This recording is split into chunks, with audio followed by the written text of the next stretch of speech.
Like you like it. He's corrupt, he's inexperienced, and he lies. Broadcasting from a broom closet in the Arizona Lotus Studios, it's Beef Vegan Presents.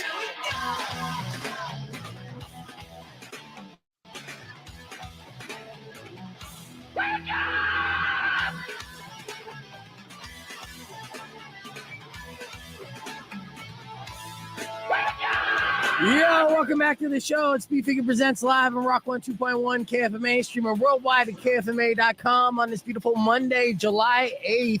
Good morning, Derek. Good morning. Good morning, Todd. That's me. Yeah, that's our roll call here. And good morning, Tucson. Hope you guys had a great 4th of July weekend, extended weekend. Hopefully you guys took days off like we did as well. 4 days off, back refreshed, ready to go at it. I think maybe we'll have a concert announcement at some point, either today or tomorrow, with tickets to give away. But as of right now, the listener bait is slim this week, which tends to happen after a holiday weekend. We are still doing the Rock 102.1 Honda Resort Casino Summer of Fun promotion. So day 10 this morning, I'm going to tell you what song you're listening for and what time it's going to be played, so you can text that in to qualify to win our flyaway trip. This week, it's a cowboy adventure in Alpine, Wyoming, just 39 miles outside of Jackson's Hole. And wait, I think I read that wrong. Outside of Jackson Hole. Jackson Hole. All right, different cowboy adventure altogether. I'm sorry. I got confused. I was off a couple days. But yeah, that's what we'll be giving away, which includes a stay at the Rockin' M Ranch for 5 nights. Enjoy horseback riding adventures, fly fishing, and more. A rental car, and $500 spending cash, which in Jackson's Hole is like $1 million. So again, 10 this morning for the song of the day and when it's going to play. Of course, the option is if you do this and you don't want to go to Jackson Hole and get all that fun stuff along with it, you could cash out for $3,000 instead. So we'll let you know exactly when that song will be played, once or multiple times a day. And of course, you can get more information at kfma.com. It was a hot one, as always. Hope you guys had fun over the 4th of July. Now, Derek is up in Phoenix right now, and Phoenix broke another record. And, I grew up in Phoenix, so obviously I love Arizona, right? I've lived in Flagstaff, Phoenix, and Tucson, and all three of them have their charm, and they're all Arizona. There's similarities between the two, between the three.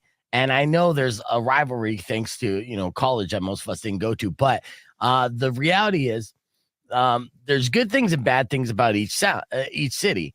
The bad thing about Phoenix, which I think historians will look back on, is that it is a concrete island. And, the concrete island in this desert oasis, in theory, was a good idea, to prevent dust getting all over the place and it being a Wild West city with tumbleweeds going through Main Street like we have here in Tucson.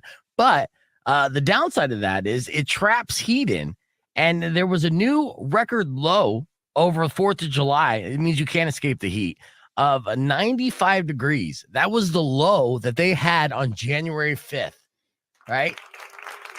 That's in the dead of night, like 4:30 in the morning, when it should be the absolute coolest. It did. That's what it was when it finally cooled off to something that you would think that you should be comfortable in. Miserable. Yes.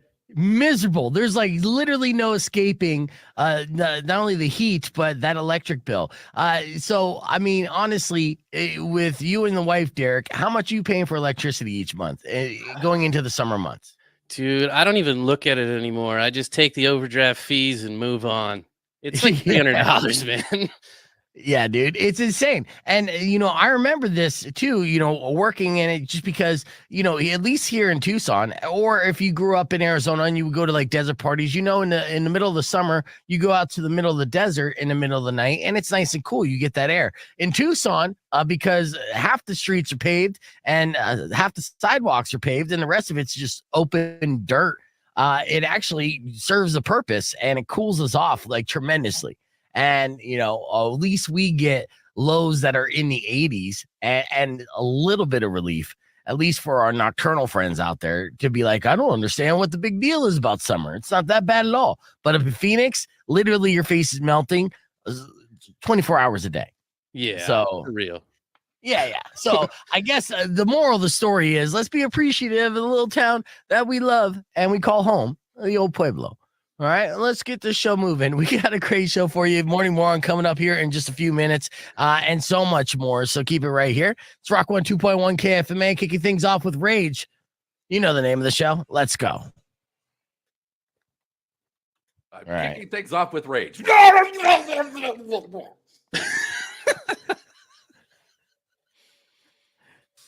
was a gobble. This is why we complete our sentences. What's a sentence? It is a sentence. Well, Rage Against the Machine. That's slang. I'm slanging it. Kicking off with Rage and kicking off with Rage Against the Machine are two very different sentences. Fair. That's fair. That's fair. That's fair. I get it. Someone was trying to hack my Gmail yesterday from Vietnam. They figured out my password, which I'm like, how the fuck did you figure out 1, 2, 3, 4, 5, 6? You know, brute force probably just let a computer figure that one out. Otherwise, impossible. All right, we're back here live on the podcast broadcast. Please welcome, of course, Todd Marlie, who's not smoking weed right now and eating a Slim I'm a Jim. wizard. Is that a Slim Jim too? Or no, that's what you're smoking out of? Your big wizard pipe? All right. I'm not. You just said I'm not. Why? Pick a lane. I honestly, that looked like a Slim Jim to me. So I thought you're not smoking weed and then got the munchies and eating Slim Jim, which is sacrilegious because you make your own jerky. Yeah. It's too hot to go outside and make things. I want some jerky, dude.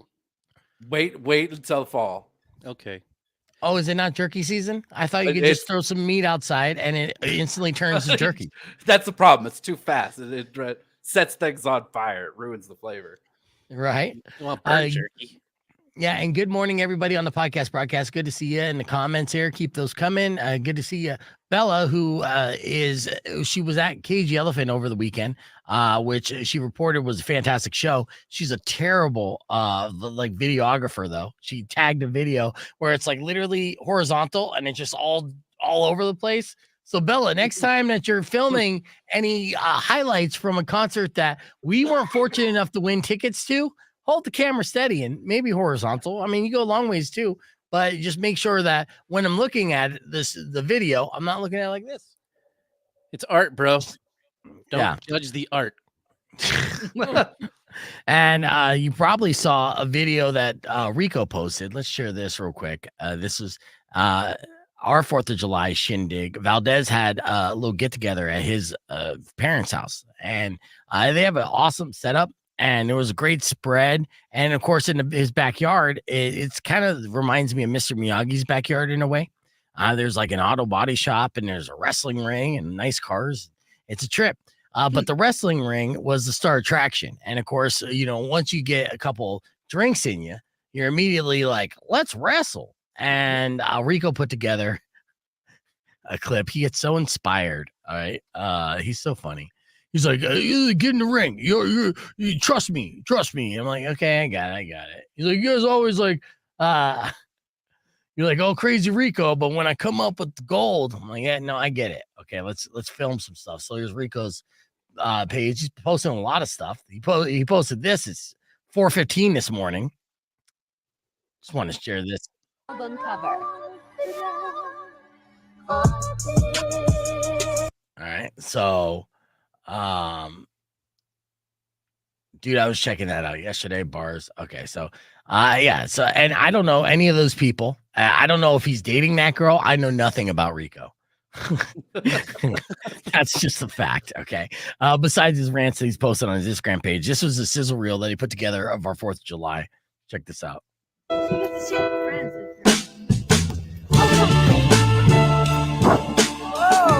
Did you notice how Bella landed on her head like almost immediately? Well, slow motion girls wrestling action. I got a little taste of your love the other day, and I just can't get enough.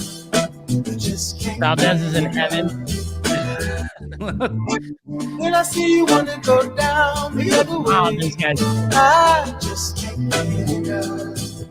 I just can't get enough. Baby, I don't wanna play pretend. Either you want me or you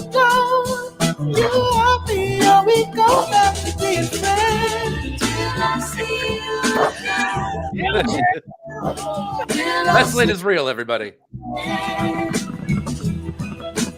Yeah, those fireworks at Valdez's house, amazing, dude, because he's literally right there. Look at it. Bella's right on her head.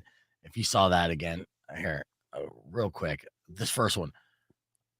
No, it didn't go back to the play. I'll show more of that post here in a second. But yeah, Valdez's house is right by a mountain, and it was amazing because all the fireworks are right there. And then on top of that, the entire neighborhood just had all the illegal fireworks you could ask for. So it was a fireworks show that was never ending. It was really good. Rock 102.1 KFMA. We're live on the podcast broadcast. There you'll see the mugshot of today's Florida man and the recap wrestling videos that we shot drunk on 4th of July in Valdez's backyard. All that and more exclusively on the podcast broadcast, youtube.com/beefvegan, or stream it on our social media pages at Rock 102.1. Coming up next, a feel-good story about how an Uber Eats delivery driver inadvertently and on purpose got his dream wedding paid for by customers. I'll explain exactly how right after new music from Five Finger Death Punch. This song's called This Is the Way and Rock 102.1 KFMA.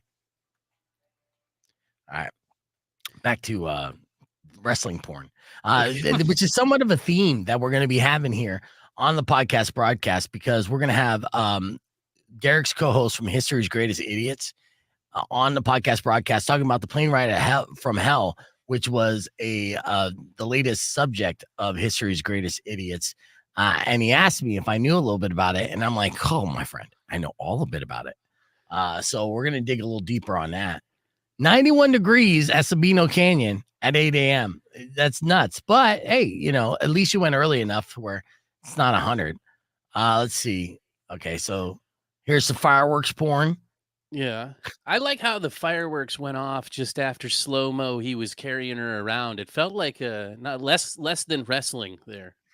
No, you could see in slow motion in real time Valdez falling in love over and over again.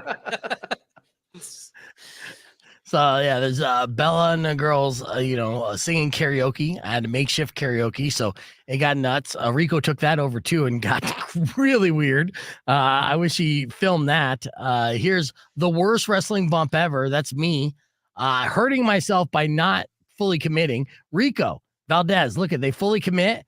My fat ass just like crumbles down, and then we get a crotch chop on top of that. But again, look at this. So Bella's going in for the clothesline.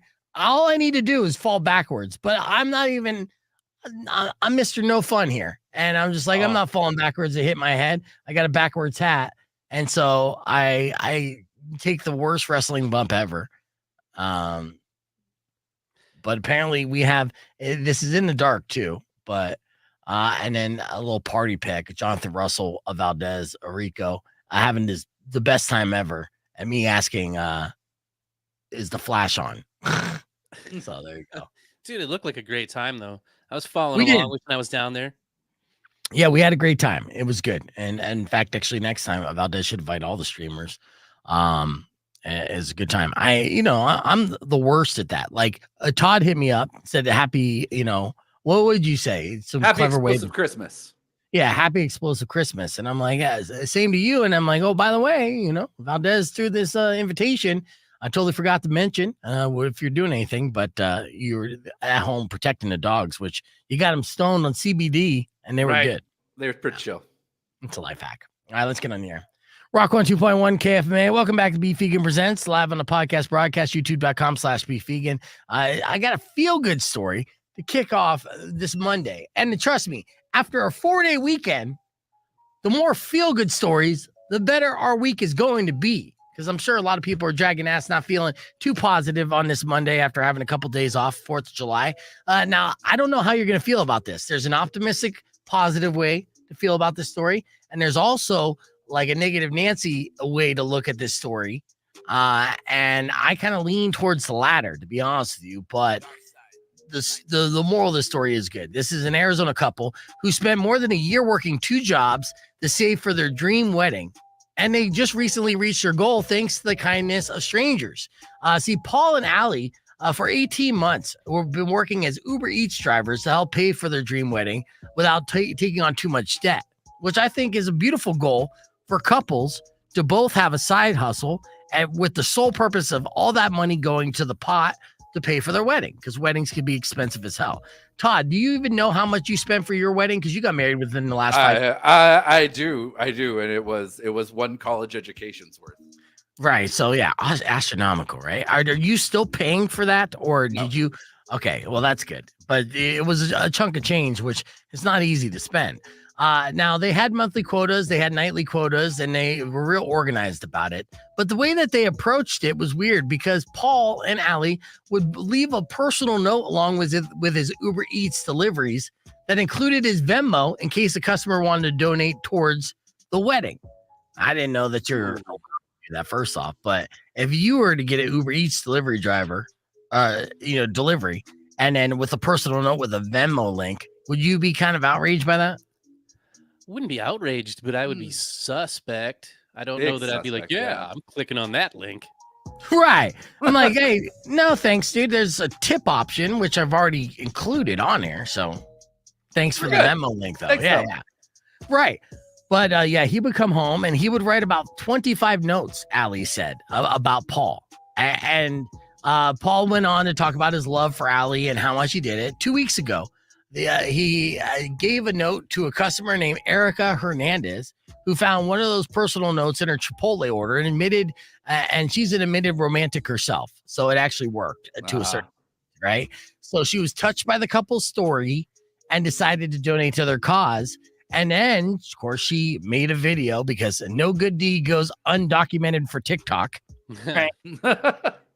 In this day and age. So she made a video showcasing her donation and the little love note that was attached to her Chipotle order. That went viral and had more than 34 million views. Ooh. Yeah. Wow. So along with internet fame, heartfelt donations for the couple came pouring in from all around the world. And now Paul and Allie have reached their savings goal with 2 months to spare. And then they also invited Erica Hernandez to their wedding, which I think is only fair, right? Yeah. Have to. You have to do that. Yeah. In fact, actually invite her to the wedding, and then don't even give her the registration link. Don't expect a gift from Erica. She already gave the gift. Dude, invite her on the honeymoon. Come on. Yeah, that's true. They say it's beautiful because it's not just the Venmos that were a gift. It's the time back, because now they don't have to work for the next 2 months. They probably got about 300 hours worth of driving back to spend together, which is truly the best gift. Now, hopefully that extra time that they get to spend together before their wedding doesn't change their love that they have for each other. Because sometimes, absence makes the heart grow fonder, does it not? That's just me being a jerk about it. Your love won't last. Now you get to spend time together and you're going to regret it. No, I'm just kidding. Super feel good story on this Monday. Wow, almost got there. Feel good. What can I say? I'm a dick. We're going to keep the conversation moving on the podcast broadcast. Got some viral videos to share with you. And when we return, we'll be speaking with Derek's co-host from History's Greatest Idiots, the podcast, and talk about the infamous plane ride from hell and some of the details that you may not know about that legendary story of WWE wrestlers getting too crazy on a chartered flight overseas. So all that more coming up on the podcast broadcast. Keep it right here or join us youtube.com/beefvegan. All right, so we have that going on here. I got to balance out my commercials and stuff. I try to be so positive, and my jaded heart wouldn't allow it. All you had to do was get out of the story. That's it. I know. And I was like, well, just is that last sentence. Like, now we get to spend more time together. I'm like, that's where you fuck up. It was all that extra time that does me in, I like my best relationships are in small doses, like an hour. Again, projecting my faults and insecurities. I apologize. It is what I do, though. You know this by now. Let's see. And then I'm just here, ZipRecruiter. I'll pull that up. Always balancing out commercials. We had a Blue Chew today, too. I started off by endorsement, talking about Blue Chew, which I am still actively not only just endorsing it on the air because that's a part of the gig, it's a paid endorsement. But I'm actively trying to get Todd and Derek on board. Derek was in from the get-go. He's just like, oh, okay, yeah, you had me at performance enhancing.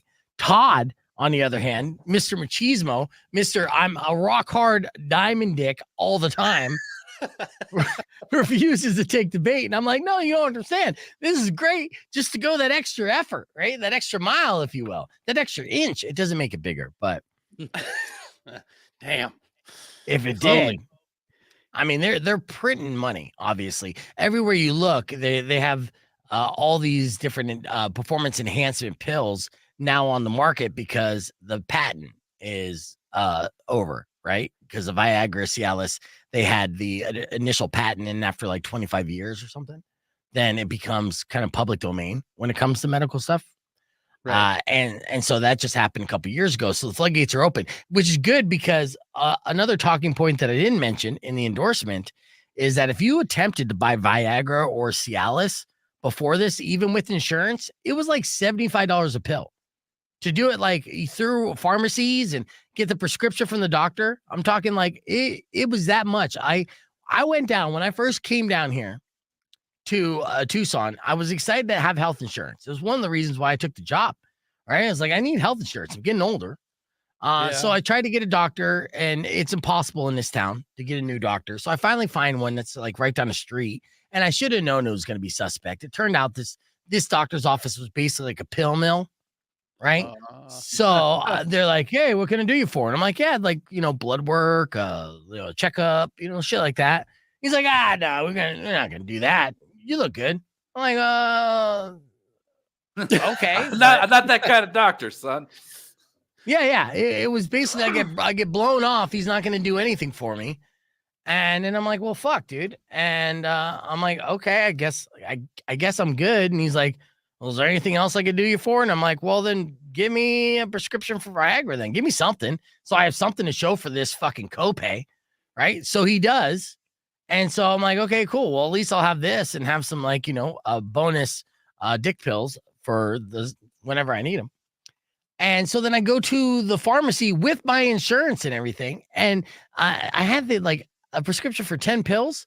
It was going to be like $700, dude. Yeah. Woo. With the insurance. Man. And I was like, what in the fuck? And that's when I found out how expensive those your were. Insurance probably wouldn't take any of it. No, even with insurance. I mean, man, he didn't have any studies to back up anything, any needs. Took the job for hard-ons and couldn't afford to get them. Yeah, I know. Life is a hard-on. All right. Well, this is a great conversation for Lev to jump in on. Please. Hi. Yeah. Like, what have I joined? Yeah. Well, I was, I don't know if this is the case in over in the UK. But penis pills, have they always been expensive, or are they relatively affordable? Because I know that your healthcare system over there might be a little bit better than America's, which is probably one of the worst in the world. Well, in England, it's £10 per prescription. So you can get you can build up a small supply of dick pills. But in Wales, where I'm from, everything's free. Prescriptions, parking, food, everything in the NHS. So stock back on my place on Anglesey, there's just a mountain of dick pills just whenever I need them. I can just chug them like Tic Tacs, Yeah. So with this, Lev, are you tired of America being number one yet? Because I know I am. You know what I mean? So hard being number 6. We need another shot. We did okay. Forget about the slavery thing. We did fine. But yeah. Insane. Just another example, and that's for a discussion for another time. But I mean, everyone that knows anyone that pays attention knows that what a fucking shit show we're living in over here, and just continuing to be fed nonsense and be like, you should be happy about this. Like, yeah, it's this or Canada, and you're like, oh, it's cold up there. True, that is a problem.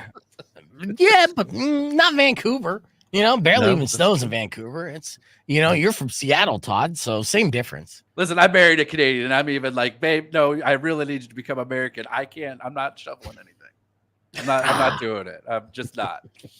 Still want to pay too much. I mean, we're close to Mexico down here, Lev, which which is an affordable option for most Arizonans when it comes to prescription medication. In fact, there was a story a couple years ago that went viral because there was an insurance company who was willingly paying their clients to fly to San Diego and bus them across the border to pick up their prescription medication because it was still cheaper than actually paying for the prescriptions of medication as the insurance company.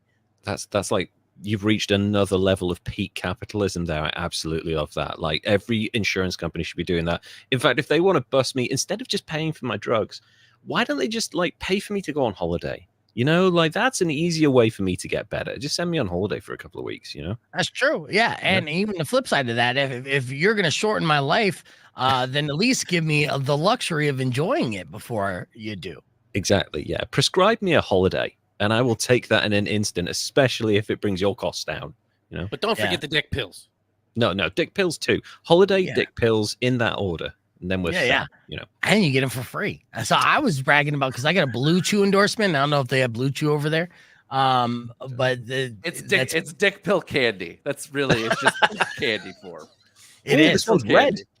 Yeah. No. Like, so as the endorsement, which is a like kind of paid advertisement, right? Sure. And you're seeing those all over the place. So podcasts, you'll get them eventually. I think dick pills are like the number one sponsor of all the podcasts I watch somehow. Maybe I'm watching all just male dominated podcasts, but it's all brought to you by some sort of penis enhancer. I can see the intro to it now, like me and Derek just saying like, oh, Derek, we're getting old now. We need these pills, There's perfect segue into it, That was essentially my introduction and my setup for the endorsement today. It wasn't a 10 out of 10 performance on my part, but it was a start. But what I was saying, when I got this endorsement, I get a free sample. And so I go to the website, bluechew.com, and I look through all the various options. And I wanted to see if my promo code worked for the most expensive option, which was the daily multivitamin that had a little bit of Varndafil in it. Varndafil is an active ingredient for some enhancements there, like Levitra and stuff, but it's low dose. And then it gives you vitamin B and, vitamin D for your vitamin C or your health food and erections. It's perfect. Yeah. And so there's a 3-month package that was $180. And then I was like, oh, let me see if it works here. Bingo, bango. Got $180 worth of boner breath mints. Nice.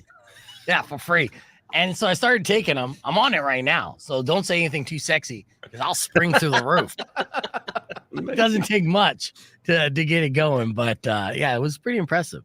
Nice. But it's not like I'm like a walking erection. It's not like that.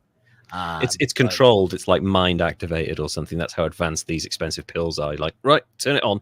Yeah. But you do feel there's a little extra pep in the step, I will say. Yeah. So I don't know. They'll produce another pill eventually that'll just be like, you'll have an app that can activate it. And that's when you're ready to go. That's the next stage. That's Get those brilliant. microchips going in people's heads. Then you say, yeah, they're completely working on that right now. Yeah. And an app, they'll probably call it Dick Talk. And then all right, X is taken already, so all right, so many reasons why we have you on. First off, I wanted to catch up with you and welcome back to the show. Thank you. I know that your latest episode you were talking about WWE's A Plane Ride from Hell. Oh yeah, love that. Yeah, so I want some cliff notes on this. This is a subject that actually I'm well versed in because I'm dumb and I like wrestling, so I've been down the rabbit hole a few times. I've also noticed some things that haven't been documented that I'll bring up. Oh, I can't wait to hear that. So, I mean, essentially what we're talking about here is a moment in wrestling history that kind of changed the wrestling industry. And it's not one of those moments where like, oh my God, WrestleMania 3 sold 93,000 tickets or whatever, and Hulk Hogan slammed Andre the Giant. This is one of those moments where everything went so wrong that the entire industry had to change. Right. It's up there with like CTE and steroid abuse for like bad things that completely changed the industry. And this is like a kind of a perfect like storm of insane people who had chemical dependency issues in the same place. The flight they left the UK after an Insurrection pay-per-view and it was a good night, but they were all very tired and some of them were very injured, and the plane was delayed on the runway by an hour. So in one of the stupidest moves ever made in management history, they decided to open the bar, just have an open bar for the entire flight, 9 hours or whatever it was.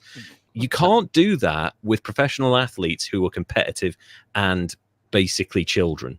Yes. So it's an insane move, and it started very quickly. I think the first incident was Mr. Perfect Kurt Hennig, who'd just been rehired by the company and who'd taken Brock Lesnar under his wing, basically spent the entire flight and the intervening several months messing with Brock Lesnar. And if there's one person you kind of don't want to rib, it's a guy who's naturally 6'5" and 300 pounds and throws hay bales around on his farm in his spare time.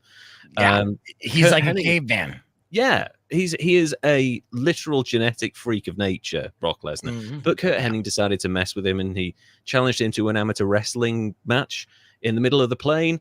And, you know, it started out fun. All the boys were cheering it on, and then it got a little bit more intense, and they got more competitive, and then it got really competitive. And then Brock Lesnar speared Kurt Hennig into the emergency exit of the aircraft, and everyone was nearly sucked out into oblivion at 35,000 feet.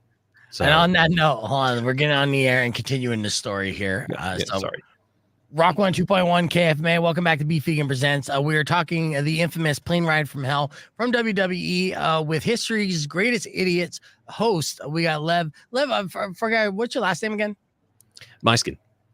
Yeah, Lev Myskin, who also Derek co-hosts History's Greatest Idiots podcast on Spotify, everywhere you stream podcasts. And so we're talking about the infamous Plane Ride from Hell, and he was just talking about how Kurt Hennig and Brock Lesnar got into an altercation on this airplane after having an open bar, being delayed on this flight an hour before they're in the air, and then we're at their max altitude over the Atlantic Ocean. Is when Brock Lesnar attempted to spear Kurt Hennig right into the emergency exit of the plane, which of course would have been catastrophic after about 600 pounds of man meat goes right into the emergency exit door, which could have flown open.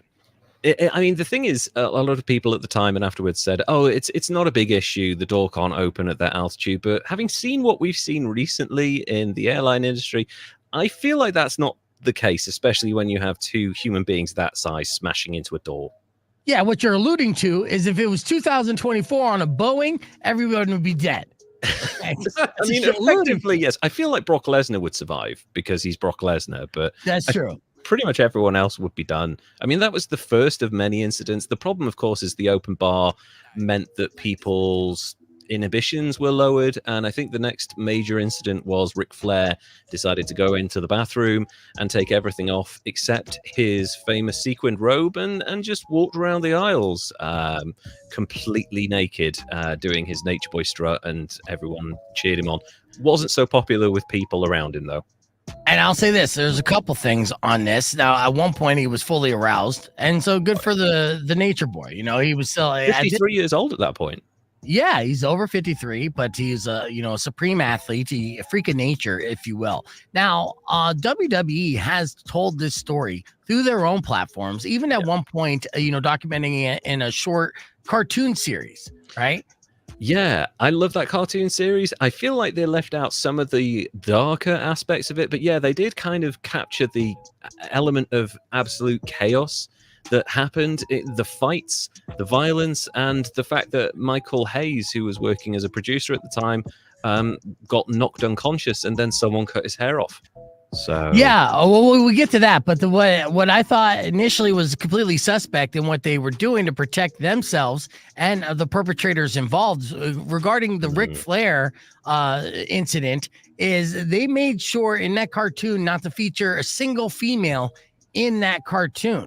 Right. Yeah. The dark part of that is there were female flight attendants on this flight, and of course, serious allegations of sexual misconduct against Ric Flair for being drunk, aroused, and aggressively trying to pursue these women while they're trying to do their job. It was a bad deal.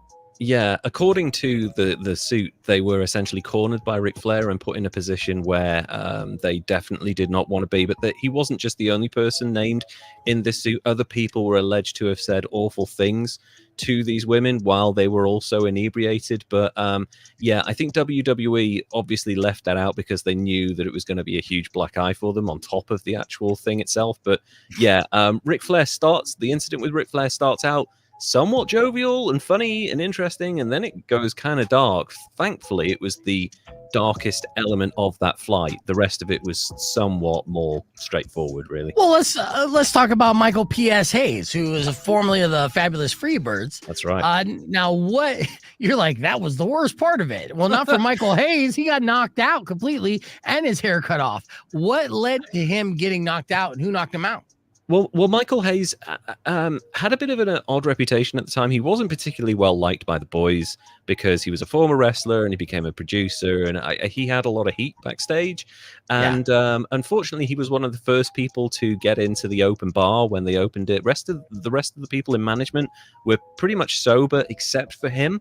And the first incident that got him into trouble was he got so drunk that he went over to what he thought was the bathroom and tried to unzip his fly and relieve himself. And unfortunately, that wasn't the bathroom. That was the seat that Linda McMahon was sitting in. Oh, Vince McMahon's wife. That's not good. That's not good. He nearly relieved himself on Linda. Eventually, Vince took him back to his seat, and he wasn't happy that he hadn't already caused enough trouble. He noticed John Bradshaw Layfield was asleep in the seat next to him or something, and John Bradshaw Layfield had a massive cut on his forehead from a match the night before, so he decided to wake Bradshaw up by punching him square in the head and calling him an offensive name. Bradshaw woke up, realized that he was now bleeding all over his suit and all over the floor, punched Michael Hayes in the face, knocked him out, and then went back to sleep.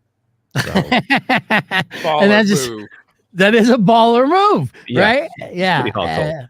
And that wasn't the end of it, because he was now unconscious on the seat, and X-Pac, who decided to take a little extra revenge, decided to go at his Tennessee waterfall mullet thing that he had stuck to the back of his head at the time, cut it off with a pair of scissors. And Michael Hayes was so drunk on the flight that he didn't actually notice that his hair had been trimmed until he got into the security part of JFK, at which point he lost his mind and nearly got arrested by federal agents. Wow. And Michael P.S. Hayes still works for the company today. I think he does, and he wasn't reprimanded for his behavior on that flight, which, given the results, the stuff that happened with other people, is kind of amazing.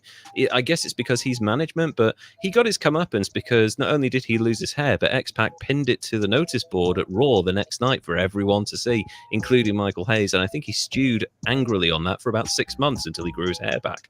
Yeah.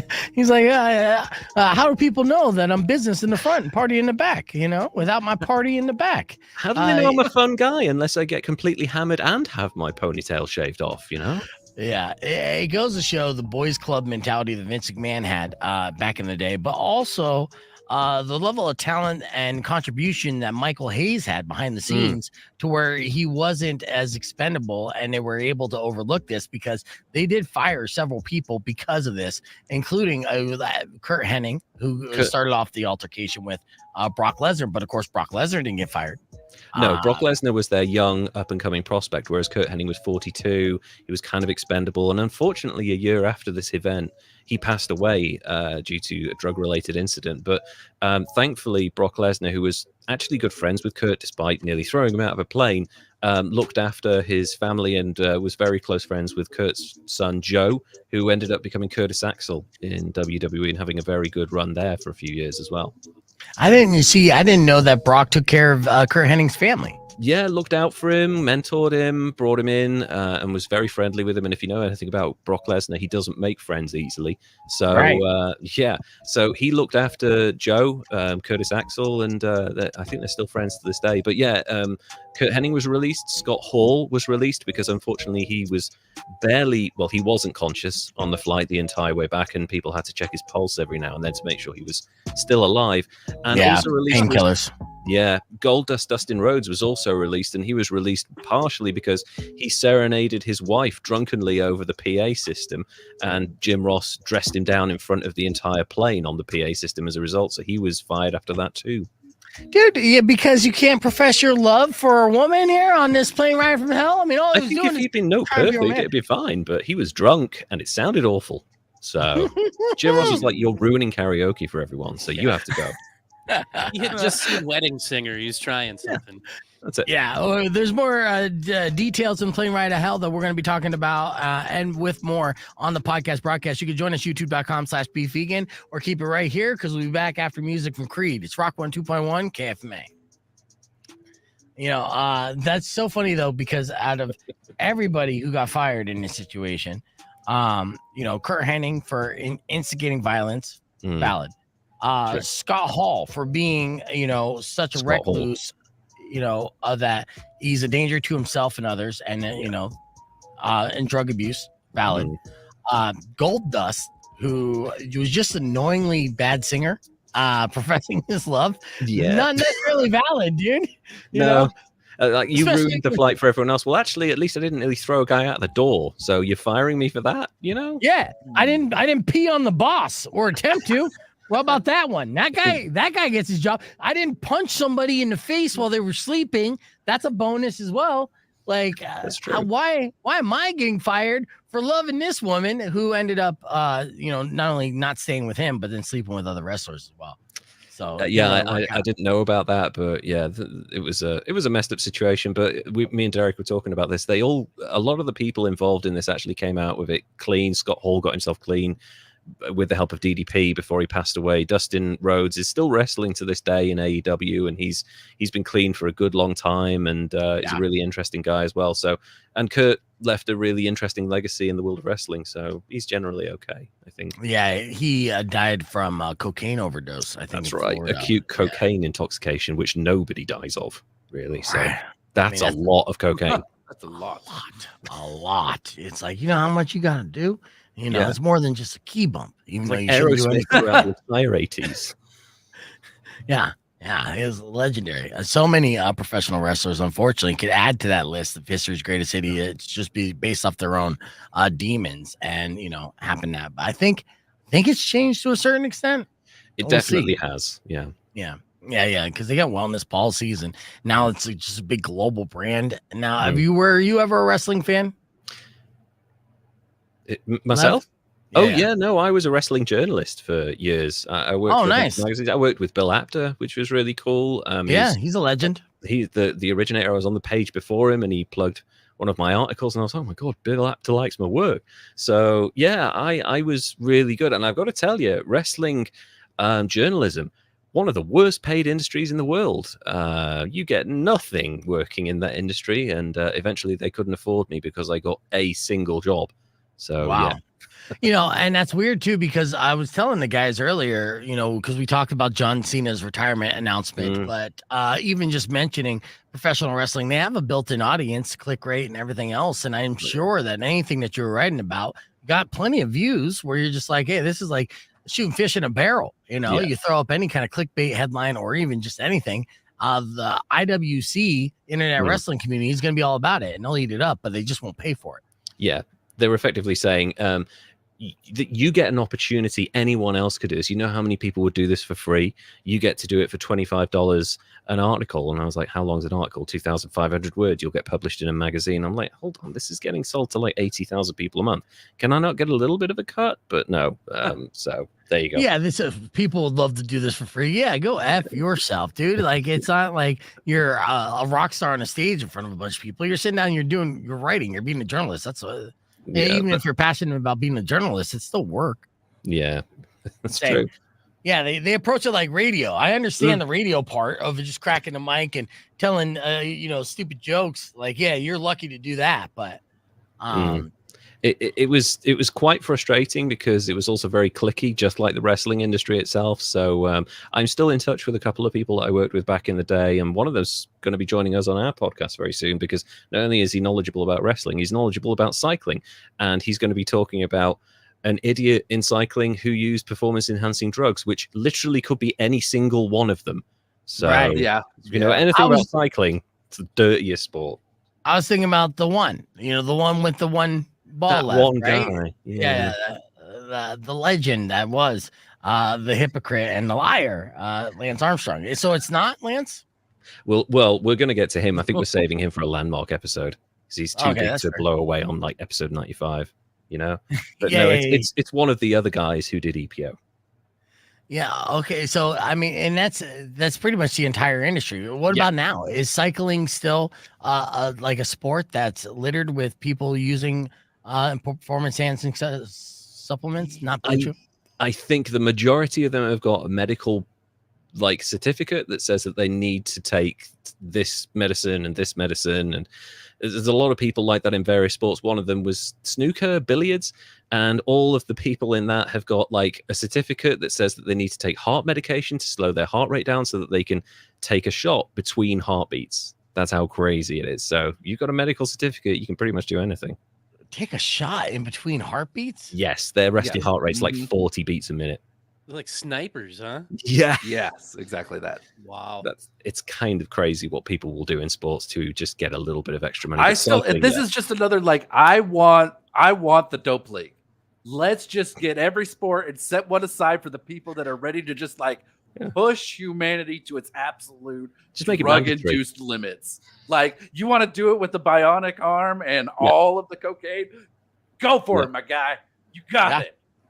It's like real life, modern day gladiator stuff there. Yeah, just have cyborgs competing. We did mention earlier today when we were just talking off the cuff, and I was given endorsement analogies. That I had the Barry Bonds analogy when it comes to like Blue Chew. I said like Barry Bonds didn't need performance enhancements to hit a home run, but when he took them, he broke all the records, hit the skin off the ball, right? But we also mentioned how it was also the highest rated time for the Major League Baseball was the steroid era. Yeah. Right. And actually, like even I knew about it, and we did not get baseball over in this country. Like we heard of these incredible feats. We saw the highlights before social media, before widespread internet video viewing. And that was, a really interesting time for baseball. But yeah, man, it was the sacrifice that they made with the steroids that is now having huge repercussions on a lot of these guys later in life. Yeah, that's true. But what about testosterone? Because we obviously, running a commercial radio station, we got men's clinics all the time talking about your testosterone levels. I know I have plenty of friends who take testosterone shots to level out their T, and they've seen the benefits of that. But is this something that, athletes would abuse, or it could affect the outcome of the game? Well, I would imagine they still do. And again, it's down to the medical prescription, because a lot of them will say that they have to take steroids or HGH or testosterone because they're healing from an injury. And in wrestling in particular, those guys are always injured in some form or another. So they can effectively say, no, I need to take this to recover from my injury.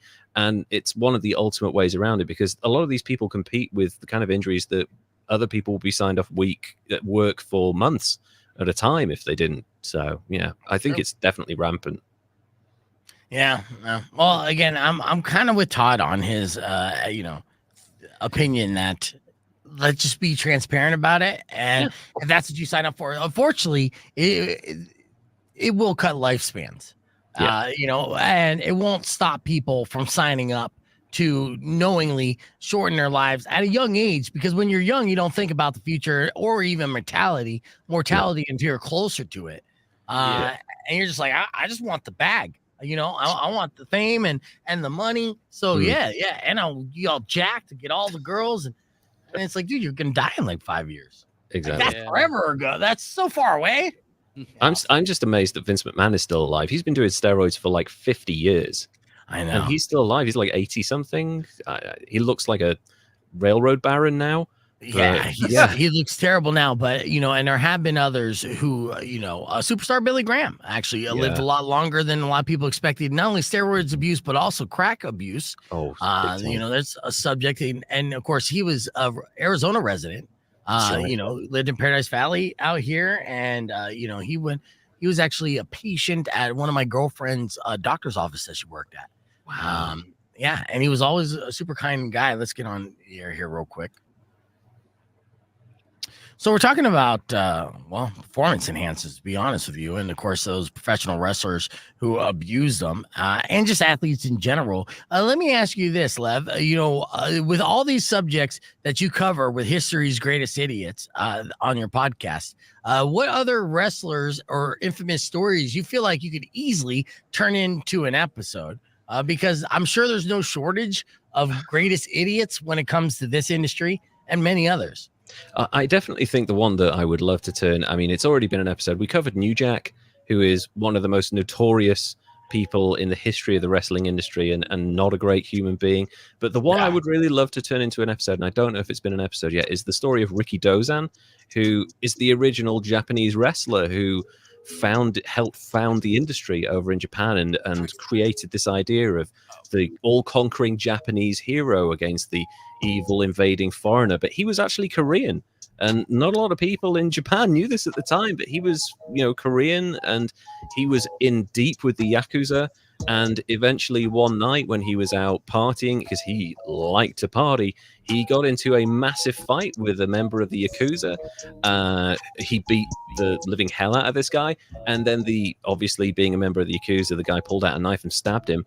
And instead of going to the hospital and getting it sewn up, Ricky Dozan went to a gynecologist, got himself checked out and sewn up there, and then went back out and carried on drinking, and then had an interview the next day. He survived that? No, he died, but he didn't do the stuff that you're supposed to do after you get stabbed. He was like, this guy will sew me up. What is it? You're a vet? Oh, no, you're slightly more important than a vet. That's fine. I'll get sewn up here. I'll carry on drinking. I'll do an interview. And then, like, a couple of weeks later, he died of sepsis. In fact, there was enough time between the stabbing and his death for the Yakuza to bring the guy who stabbed him over to his house to apologize to him. Yeah, because they were like, if you don't apologize, we will kill you. And that guy visited his grave every single year until he eventually died 50 years later. Wow, because respect is a big deal. There's so much to unpack in that little clip. I mean, first and foremost, Japanese people not recognizing that Ricky was Korean, that's somewhat racist, right? But not. I think they were just willing to he's an all-conquering hero and he's representing us. That's fine.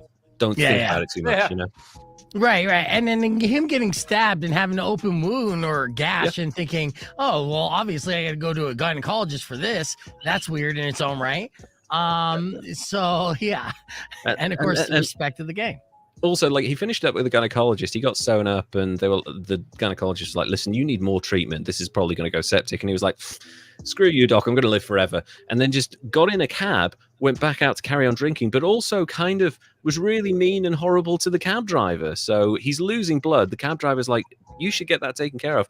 And he's arguing over the fare before he carries on drinking after he's been stabbed. It's kind of amazing, really. It would only happen in wrestling, but he's the father of Japanese wrestling, and it kind of aligns with everything we know about wrestling in that it's kind of insane. Yeah, that is insane. And if you don't know about Japanese culture and professional wrestling has been massive in Japan since the introduction, really. But I mean, they've done so many historical things, including large record-breaking gates and attendance. And some of the largest promotions in the world on this relatively small island of a country. True. Japan. And it was all kind of compressed into, a 50, 60-year period. It wasn't like professional wrestling in America that goes back to kind of the traveling carnival days of the post-Civil War era. This is all 1950 onwards. And actually, Ricky Dozan had a match against, I think it was Lou Thez, and something like 80% of the televisions in Japan were tuned into this match. I mean, you talk about the level of ratings and stuff, I don't think you're ever going to get a moment except for the moon landing that's going to equal those kind of numbers, really. That's how popular it was. That's nuts, dude. That is insane. 80% market share. Yeah, and so more people would know who he is, and I'm sure it would have had even a bigger legacy if he just wouldn't be so filled with bravado and just went to the actual doctor. I feel like if there's one thing you shouldn't do in life, especially if you're in Japan, it's get into a fight with a member of the Yakuza. And it was specifically because they were both waiting for the bathroom at the time and the guy stood on his shoes. That's why. But in all fairness, you just don't do that. That's them's a fight. Stand on a man's shoes. He'll punch you, apparently. Yeah. What were you saying, Todd? No, I'm just agreeing. Oh, yes. All right. Well, unfortunately, that's all the time we have for the FM side. But I'd like to thank you, Lev, for joining us. And we'll do a couple more on the podcast broadcast before we wrap things up. A couple more minutes. Todd, thank you. Derek, thank you. We'll do this all-star crew again next Monday. But Robin Nash is up next. Don't forget you're listening for the song of the day for you to text in for the Rock 102.1 Honda Resort Casino Flyaway Summer Fun that we're doing. And tomorrow morning, we might even have a concert announcement with tickets before you could buy them. So you tune in around 7 o'clock to see if that prediction comes true. But until then, enjoy the rest of your day. Drive safe, ride safe. And as always, rock local. Later. All right, Claire. All right. So yeah, that was wildly fascinating stuff for me. I'm a wrestling fan too, but I don't know if you could tell. Yeah. It's a good thing I'm sitting down because that blue chew is definitely working right now. I know. Amazing. Yeah. I feel like wrestling is one of those things where if you get into it, it's partially about the wrestling, but the politics, the drama, the backstage information, the culture around it, it's completely fascinating. And it's like any other organized subculture. If you get into the nitty gritty of it and you understand it, it's so fascinating that you will be obsessed with it for life. Right. And what did I tell you guys earlier? Did I not just say the exact same thing in so many words? Yeah. Sure. Yeah. That's essentially like why am I a wrestling fan? I'm more of a fan of the behind the scenes stuff than the stuff that's actually on the screen. Even though wrestling is a whole package, not just the show. Yeah. Get it. The show is almost ancillary to the main stuff sometimes. Yeah. It's a whole world of craziness. Yeah, the Ricky Dozan story is season 3, episode 18. Okay, cool. Yeah, nice. I'll look that up. Because I'm sure you got a lot more info that goes on to all that. Yeah, but mainly with him and the Yakuza. That was never get involved with organized crime if you're trying to be a successful pillar of society, which is what he was trying to do. You're not going to have a long life, and he didn't. He was dead at like 42 or something. And if you do organized crime stuff, you got to go to vets. Who goes to gynecologists? Or step further back, watch your feet. Yeah. Keep your feet clear of other feet. You're good. Okay, you go before me, dude. Like, I can wait. Maybe don't start a fight. I just think it was a funny turn about that. The Yakuza. Still was like, actually, we respect this man, and you were in the wrong. Apologize to him. Apologize to him, or you lose digits. Yeah, and the fact that he would just go ahead and visit that man's grave every year until his death. Would he report back to his mafia capos or whatever? And they're like, yeah, just mourned him again. We get a selfie at the grave. Yeah, yeah, it's just like peace. Yeah, it's just that meme. But he went and I don't think he served. I think it was like 6 months in prison he got for that because Ricky Dozan died so much further down the line that it wasn't seen as murder. It was like self-defense, I think. So he got like 6 months in prison for that. And like one of the most famous people in the country died. So like, could you imagine someone stabbing John Cena, him dying a week later, and like you're going, you get off 6 months. It was self-defense. Well, but if John Cena got stabbed and then went to the vet to get a couple of staples and then was like, I'm good for 2 weeks and then died. I don't know whose fault that actually is at that point. Yeah. I don't have to imagine John Cena getting stabbed because he did get stabbed by Carlito, which led to him losing his United States Championship. That's right. He was stabbed in a nightclub by Carlito and his crew. That's right. Yes. That was a wrestling storyline around about the same time as the Katie Vick thing, and I don't think we can ever talk about that. Carlito is Puerto Rican, and that is cloaked in a little bit of stereotypes and racism and stuff. But that's how you defeat a champ. You got to stab them in a nightclub. Unfortunately, in Puerto Rico, stabbing people when they're least suspecting it is like that's happened more than once in wrestling storylines. It happened in real life. That's how Bruiser Brody died. That man was a huge, giant draw across the world and got into an argument with one of the bookers in Puerto Rico, and he died in the showers when he was stabbed 5 times. Yeah, and Carlito's father was there. Yeah, Carlos. So the fact that they even went with this and thought this was a good idea at all is insane. You know, that's Vince McMahon era type of booking. For sure. Fascinating, you know. So yeah, it's the best part of being a wrestling fan is all the stories that you don't necessarily see on the screen. It is amazing. Yeah. Well, Lev, I appreciate you popping in. Good seeing you again. I gotta do a meeting, but thank you guys for doing the podcast and everyone watching for the overtime. I appreciate you guys as well. We'll do it again tomorrow. Later. Was it overtime? Bye-bye. It's almost 10.